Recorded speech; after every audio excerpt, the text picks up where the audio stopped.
Complaint தேர்தல் கமிஷனில் போயிட்டு complaint பண்ணியிருக்காங்க ஒருத்தவங்க. யார் அவங்க, என்ன சொல்லி கம்ப்ளைண்ட் பண்ணியிருக்காங்க? தாவேகாவை சேர்ந்த ஆதவ அர்ஜுனா அவர்கள். அவர் தான் என்ன கம்ப்ளைண்ட்னா, எங்கே போனாலும் எங்களை அடிக்கிறாங்க, தாவேகா ஆஃபீஸை கொளுத்துறாங்க, திமுக தாங்க எல்லாத்துக்குமே காரணம், அதனால பாதுகாப்பு கொடுக்கணும், எல்லாத்துக்கும் பாதுகாப்பு கொடுக்கணும், கரெக்டாக நடக்கணும், கவுண்டிங் நியாயமாக இருக்கணும் அப்படின்னு சொல்லிட்டு கதறுன்னு உள்ளே போய் கதறியிருக்காரு போல் ஆதவ அர்ஜுனா அவர்கள். அதை வெளில செய்தியாளர்கள்கிட்ட இந்த இடத்துல சொல்லியிருக்கிறாரு.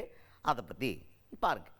திமுக தன்னுடைய தோல்வியினுடைய அச்சத்தில் எங்களுடைய வேட்பாளர்களை மிரட்டுறதும்,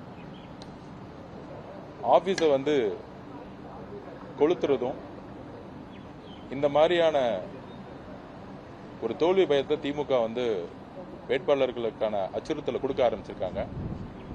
நாங்கள் எந்த விதமான அச்சுறுத்தல்களுக்கு அடிப்பணியாமல் உறுதியாக எங்களுடைய ஜனநாயக கடமையை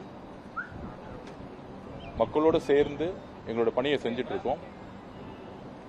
ஸோ அதில் இன்னைக்கு தலைமை தேர்தல் அதிகாரி திருமதி அர்ச்சனா பட்நாயக் மேடத்தை சந்தித்தோம், சிவநாதன் சார் சந்தித்தோம்.